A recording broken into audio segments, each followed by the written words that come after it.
સ્ત્રીના 4 નામ હોય છે, સાંભળજો. સ્ત્રીના 4 નામ હોય. જન્મે ને ત્યારે દીકરી કહેવાય. એનો જ્યારે જન્મ થાય ત્યારે દીકરી, અને એ દીકરી જ્યારે સહેજ મોટી થાય એને પહેલો વેલો કોઈ સાથે પ્રેમ થતો હોય ને સાહેબ, તે ભાઈ સાથે પ્રેમ થાય. ત્યારે એનું બીજું નામ આવે છે બેન.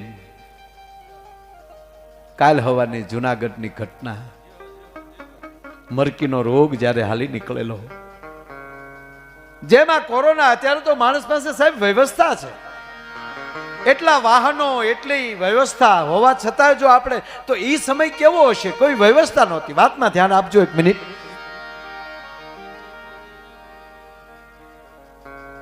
નાનપણ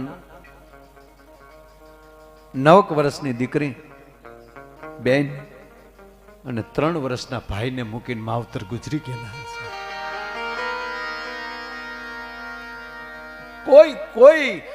કોઈનું હગું ન રહ્યું સાહેબ, પણ પોતાનું ગુજરાન કરવા માટે, પોતાના ભાઈને મોટો કરવા માટે એ દીકરી ગિરનારના ગાળામાં જાય સાહેબ, એના ભાઈને તેડી દે.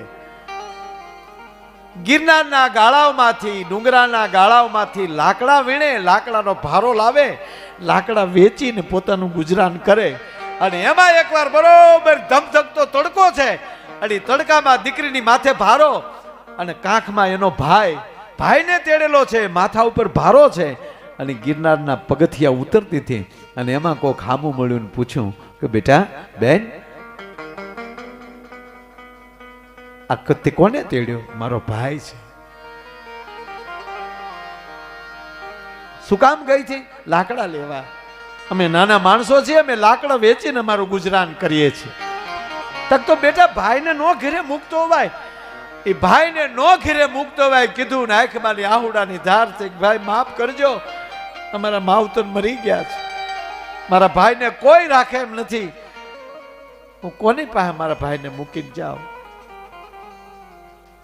ત્યારે જવાબ આપ્યો કે બેટા, એમ હું નથી કહેતો દીકરી તને, પણ તારી માથે લાકડાનો ભારો, કાંખમાં ભાઈ, તો તને ભાર નથી લાગતો? તેથી આ દેશની દીકરીએ જવાબ આપ્યો હતો સાહેબ કે વડીલ, જેથી બહેનોને ભાઈના ભાર મળશે ને લાગવા, તેથી મિલિટરીમાં ભરતી થાય એવા દીકરાને જન્મ નહીં દઈ શકે ભલા માણસ. તેથી આવા મનોરથો કરે, આવા પુણ્યના કામ કરે એવા દીકરા જન્મ નહીં લઈ શકે સાહેબ. દીકરી દીકરી છે, દીકરી વાલનો દરિયો છે. અને કહેવા ગયો સાહેબ, 7 દીકરા હોય પણ ઘરમાં દીકરી ન હોય ને, ત્યાં સુધી અધૂરું અધૂરું લાગે. પણ આંગણામાં એક જ દીકરી હોય ને,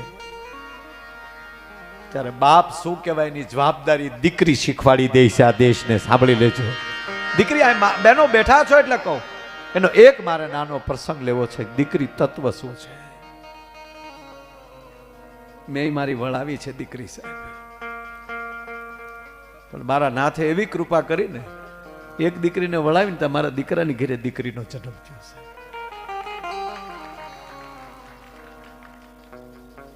અત્યારે હવારમાં જગાડવા આવે ને, છે તો 2.5 વર્ષની.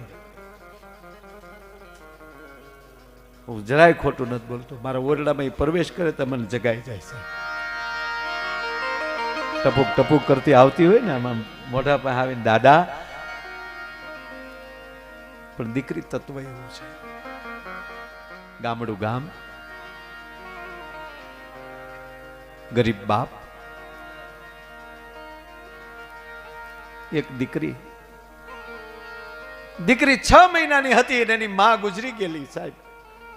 અને આ પુરુષ મટી, બાપ મટી, અને માની ઘોડે દીકરીનું જતન કર્યું, દીકરીને મોટી કરી. ગામના સાહેબ મજૂરીને કુવા ખોદીને સંપત્તિ ભેગી કરી દીકરીના કરિયાવર માટે. દીકરીના લગ્ન લીધા.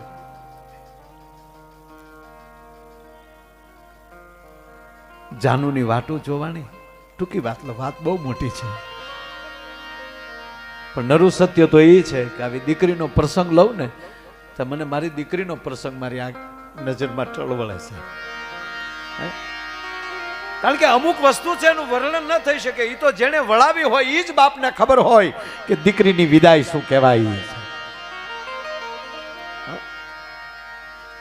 હું તો દરેક દીકરાઓના બાપને દીકરાવાળાને વિનંતી કરું છું, તમારા આંગણે જે દીકરી આવે ને એ લક્ષ્મીની ઘોડે એનું સ્વાગત કરજો. કારણ કે 20 વર્ષની મોટી કરીને તમને હોપે છે બાપ. અને મારી દીકરીઓ પણ કાળજામાં લખી લે કે જેવા માવતરોને તમે મૂકીને આવ્યા ને એવા જ આ તમારા માવતરોને ગણજો. જિંદગીમાં તમને ઠેહ નહીં લાગે. ભલા માણા, એક ભાઈ તરીકે, એક દીકરા તરીકે આપને એટલું કહું કે તમે જેવા માવતર મૂકીને આવ્યા છો એવા વ્યક્તિ આવા માવતર, અને આ માવતરો દીકરાઓના બાપ પણ સમજે કે આ કોકની દીકરી મારી ઘરે આવે, કોકની નથી, મારી દીકરી છે.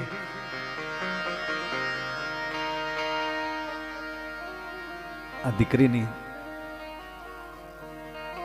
પણ લગ્નની સાહેબ 5-7 દિવસની વાર હતી. સાંભળજો, વાત પકડજો. 5-7 દિવસની વાર. ઓરડામાં દીકરી બેઠી છે, ત્યાં જઈ અને બાપ એની માથે હાથ મૂકીને એટલું કીધું, બેટા દીકરી, હા બાપુજી, કાલ હું બેટા શહેરમાં જાઉં છું તારા કરિયાવરનો સામાન લેવા માટે. તારે શું મગાવવું છે? સાહેબ આડા હાથ કરે ને એમ દીકરી છે. ના બાપુજી, આપણે જે લાવવું હોય લાવજો. નહીં નહીં બેટા, મને કે. અને બાપની આંખનો ખૂણો ભીનો થયો થોડો. બેટા તારી માં હાજર હોત ને તો મને આ ચિંતા નહોતી બેટા, પણ હું પુરુષ છું, મને ખબર ન હોય. કાલ તારા કરિયાવરનો સામાન લઈને આવું, એમાં કાંઈક ખામી રહી જાય અને તું પરણીને જા, ન્યા કોઈ તને મેણું મારે, એ તને જે દુઃખ થાય ને પાપ તારા બાપને લાગે. માટે તારે જે મગાવવું હોય એ મગાવી લે. બહુ કીધું ને, વાત પકડજો સાહેબ, આ વાત મને બહુ ગમે છે. બહુ કીધું ત્યારે દીકરી એટલું બોલી, બાપુજી એક કામ કરજો ને, જો આ એક વાતનો શબ્દ મુકાઈ જાય તો આખી વાતનો મરમ મુકાઈ જાય. આ વાત એ છેડે પૂરી થશે. દીકરી એમ કહે છે, બાપુજી એક કામ કરજો. શું? મારા માટે વાસણ લાવશો ને? કે હા. વાસણ ઉપર નામ લખવું પડશે ને બાપુજી? હા બેટા. તો એ વાસણ ઉપર તમારું નામ ન લખતા, મારા પતિનું નામે ન લખતા, મારા સસરાનું નામે ન લખતા, કેવલ મારી એકનું નામ લખજો. આખર તો બાપે એનો ને સમજી ગયો, વાહ મારી દીકરી, વાહ મારો બાપ. ટૂંકમાં બાપ એનો કરિયાવર લાવે છે. અહીંયા જાનની રાહુ જોવાય છે.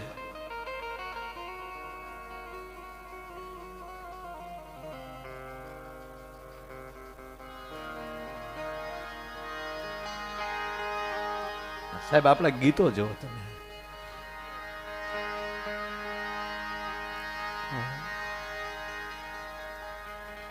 દીકરી હરતી ફરતી હોય પણ વરરાજાનો હામૈયાનો ઢોલ વાગે ને વરરાજો માંડવે આવે ને ત્યારે સાહેબ દીકરી ગણે થાપના પાસે બેઠી હોય અને અમારો કવિ દાદ લખે, એવા ઢોલ રે વાગ્યા ને હૈયા રે ધડું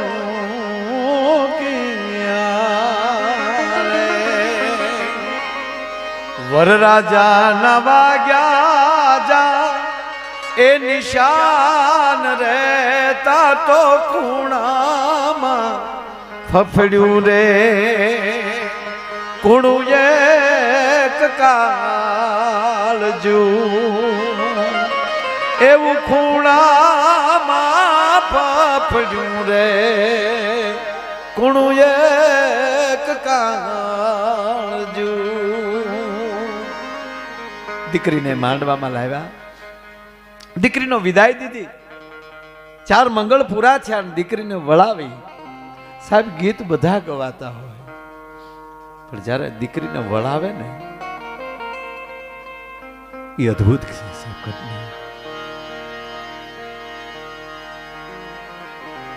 દીકરીને જ્યારે વળાવે, હવે કુટુંબમાં બીજું કોઈ હતું નહીં બાપ સિવાય. જ્યારે ગામને જાપે જાય કહેવાય જાન ભોગી, અને છેલ્લે દીકરીનો બાપ જ્યારે દીકરીને મળવા ગયો ને દીકરીએ ડોટ દીધી સાહેબ, બાપની ડોકે આકડિયા ભીડી ગઈ. અને ત્યારે તમામ તાકાત ભેગી કરીને બાપ માથે હાથ મૂકીને એટલું બોલ્યો કે બેટા હવે રોતો તો તારા બાપના હક છે, હવે ગાડા બેહી જા બેટા, હવે રડીશ ને તો તારું માથું દુખશે બેટા, તું બેહી જા ગાડામાં. એ દીકરીને ગાડામાં બેહાડી ગાડું હાલતું થયું. બાપની એકની એક નજર છે, વળાવીને આખું ગામ પાછું ફરી ગયું, પણ સાહેબ બાપ પાછો નહોતો ફર્યો. બાપ એકની એક આંખે પોતાની દીકરીના ગાડા હામું જોતો હતો કે છેલ્લી વાર જો મારી દીકરી મારી હામું જોઈ લે તો મારી દીકરીનું મોઢું જોઈ લઉં. પણ સાહેબ દીકરી જોતી નહોતી. દીકરીને એમ હતું કે હવે હું મારા બાપ હામું જોઈ લે તો મારા બાપને ત્યાં સાનું કોણ રાખશે. દીકરી હામું નહોતી જોતી, બાપ નજર નહોતો ફેરવતો. અને તેથી અમારો દાદ લખે કે બેટા મારે હામું ન જોતો કાંઈ નહીં, પણ આંબલ પીપલ ડાળ બોલાવે, એક વાર હામું જો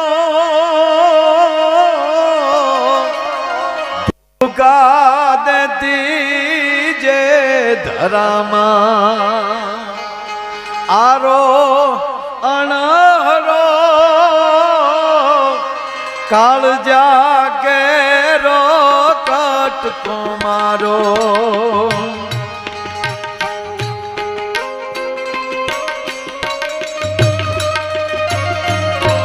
કાળજા કેરો કટકો મારો, કાઠથી ચૂટી ગયો કાળજા કેરો કટકો મારો.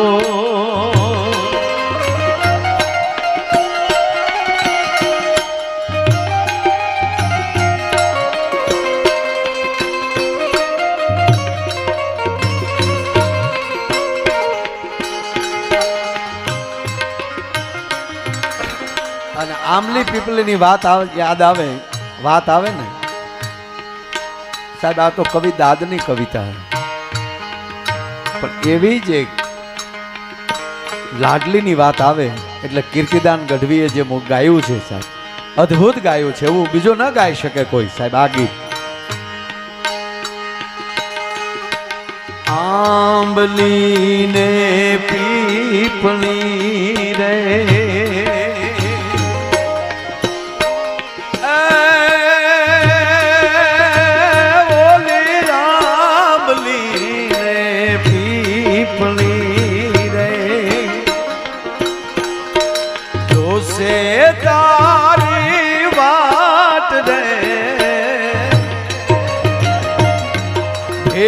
મળી કરશું અમે ફરિયાદ. મારી લાડલીને ખમ્મા ધણી, મારી દીકરીને મીઠુડી અમે જોશું તારી વાત. એ ખમ્મા ધણી તને ખમ્મા ધણી મારી લાડકડીને ઘણી ખમ્મા. એ ખમ્મા ધણી તને ખમ્મા ધણી મારી લાડકડીને ઘણી ખમ્મા. મારી લાડકડીને ઘણી ખમ્મા. મારી લાડકડીને ઘણી ખમ્મા. સાહેબ દીકરીને વિદાય આપી સાંભળજો. દીકરી વળાવી, એ દીકરીનો કરિયાવર પથરાણો. આડો પાડોની બાયુ એ કરિયાવર જોવા આવી. પેલા માતાઓને બધાને ખબર છે આણું જોવા માટે, આડો પાડોની બાયુને સગા સંબંધીની બાયુ આણું જોવા માટે આવે છે. અને કરિયાવરમાં આપેલા એના બાપના વાસણ, એ કોઈ ભણેલી દીકરીના હાથમાં વાસણ આવ્યું અને ઉપર નામ એકલી દીકરીનું જોયું એટલે કોઈએ દીકરીની સાસુને ફરિયાદ કરી. સાંભળજો બહેનો, મારી માતાઓ આ પ્રસંગ ખાસ સાંભળે. હું ધારું તો તમને 3 કલાક જોક સિવાય બીજી કઈ વાત ના આવે હું હસાવી શકું. અભિમાન નથી કરતો, મારો વિષય છે. મારું અભિમાન તમે છો, મારું ગૌરવ છો તમે. અભિમાન એટલે ઓલા અર્થમાં નહીં, પણ અમે કાંઈ અભિમાન અમારું હોય તો તમે છો તો જ નહીં. આ દેશનું ઓડિયન્સ, આ દેશના શ્રોતા એ અમારું ગૌરવ, અમારું અભિમાન છે. અમારું કાંઈ નથી. પણ આ બેનો ખાસ આ પ્રસંગ, એટલે હું વાત એ કરું કે ગમે એટલા હસાવી શકું, પણ અમુક પરિવાર સાથેનો કાર્યક્રમ હોય અને એક મીઠુડી વાત ન થાય ને તો સાહેબ અમે એટલા કિલોમીટર કાપીને આવ્યા હોય ને એને અમને થાક લાગે ભલામાના. અને આવી વાત કરીને જઈએ ને તો પછી અમને થાક વયો જાય. હસવું જરૂરી છે, એટલું જ હળવું થવું જરૂરી છે. હળવું થવું, હલકું નહીં. તમારો વજન ન ઘટવો જોવે, તમારે સમાજનો એમાં હળવું ફરવાનું છે. આપણી સંપત્તિનો વજન ન વધવો જોવે. વાત એટલી જ કરું છું સાહેબ, એ દીકરીને કોઈએ કીધું, ભણેલી દીકરીના હાથમાં વાસણ આવ્યું ને એકલું દીકરીનું નામ જોયું એટલે એની સાસુને જઈને પૂછ્યું, બેન કે હા તમારા દીકરાની વહુ રૂડી રૂપાળી છે, કામે કાજે સારી હશે, કરિયાવર ખૂબ લાવી છે, પણ આ વાસણ ઉપર નથી તમારા દીકરાનું નામ, નથી દીકરીના બાપાનું નામ, નથી એના સસરાનું નામ, એકલી દીકરીનું નામ કેમ છે? આવું પહેલી વાર સાંભળ્યું, જોયું છે. એવું છે બાપા? હા હમણાં કહો તમને, હમણાં કહું તમને. કહીને ઓરડામાં દીકરી બેઠી હતી, ત્યાં સાસુ ગયા. સાંભળજો સાસુ કેમ થવાય. દીકરી બેઠી છે ને એની માથે હાથ મૂકી, અને કારણ કે પહેલી વાર વાર્તાલાપ કરે છે, પહેલી મુલાકાત છે આવી રીતે બેસવાની, માથે હાથ મૂકીને એટલું કીધું, બેટા દીકરી અમારા ખોરડે તારું સ્વાગત. બેટા તું 2 દિવસથી આવીને અમારા ઘરમાં પગ મૂક્યો ને બેટા, અમારા ઘરમાં આનંદ આનંદ થઈ ગયો. તારા બાપે ખૂબ આપ્યું બેટા, અમે જે વસ્તુ નહોતી જોઈ ને એવી તાર બાપુજી આપી. સાહેબ કાંઈ ન લાવી હોય ને તો આ શબ્દ વાપરી ગયો ને તે દીકરીને કાળજે ટાઢક થાય. ભલા તાર બાપુજી બેટા બહુ આપ્યું હો દીકરી. અને હા ભાઈ બેટા મને ખબર છે તું નાની હતી ને ત્યારે તારા માં ગુજરી ગયા, પણ એટલું કહું બેટા આજથી હું તારી માં હો બેટા. કઈ કામ કરતું હોય તો મને કહેજે મારા બાપ. આજથી હું તારી માં, આજથી હું તારી માં એમ કીધું સાહેબ. તો જ્યારે બાપને ઘેરેલી વિદાય લીધી, એ માના હાટાનું મળીને રોવાનું બાકી હતું ને, એ હાહુના ખોળામાં માથું નાખીને દીકરી રોઈ પડી સાહેબ. બસ બસ બેટા બસ, સાની રહી જા મારો બાપ. પણ હવે એક બેટા એક વાત પૂછું, સાંભળજો. કોઈને કંઈ કહેવું હોય ને તો પેલા પોતાના બનાવી લ્યો. કોઈને ઠપકો દેવો હોય ને તો પેલા પોતાના બનાવો, એને મિત્ર બનાવો. તમારા દીકરાને ઠપકો દેવો હોય તો બાપ બની નહીં, એને મિત્ર બનાવો પછી કહો. તમારા દીકરાના વહુને કહેવું છે તો પેલા દીકરી બનાવો, પેલા અધિકાર જમાવો, કહેતા શીખો.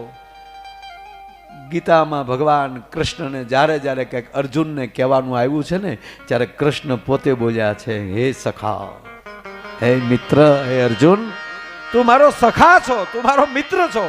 એમાં દીકરીને પોતાની બનાવીને પછી એટલું કીધું, બેટા એક વાત પૂછું કે કયો ને માં,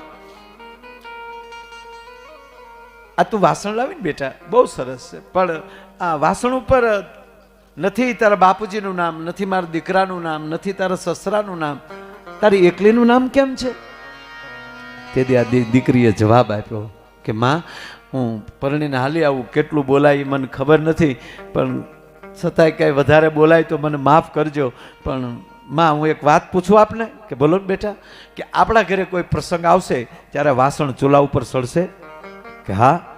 ચૂલા ઉપર ચડ્યા પછી એની માથે મચ ચડશે? કે હા. તાકે મચને સાફ કરવા માટે પછી જગતની બાયુ એની માથે કીચડ ઢળશે? કે હા. તાક તો સાંભળી લે હાહુમાં, મારા સસરાના નામ ઉપર, મારા પતિના નામ ઉપર કે મારા બાપના નામ ઉપર જગત કીચડ ફેરવે એ મારથી જોઈ ન હકાય, એટલે મેં મારી એકલીનું નામ લખ્યું છે. આ સંસ્કાર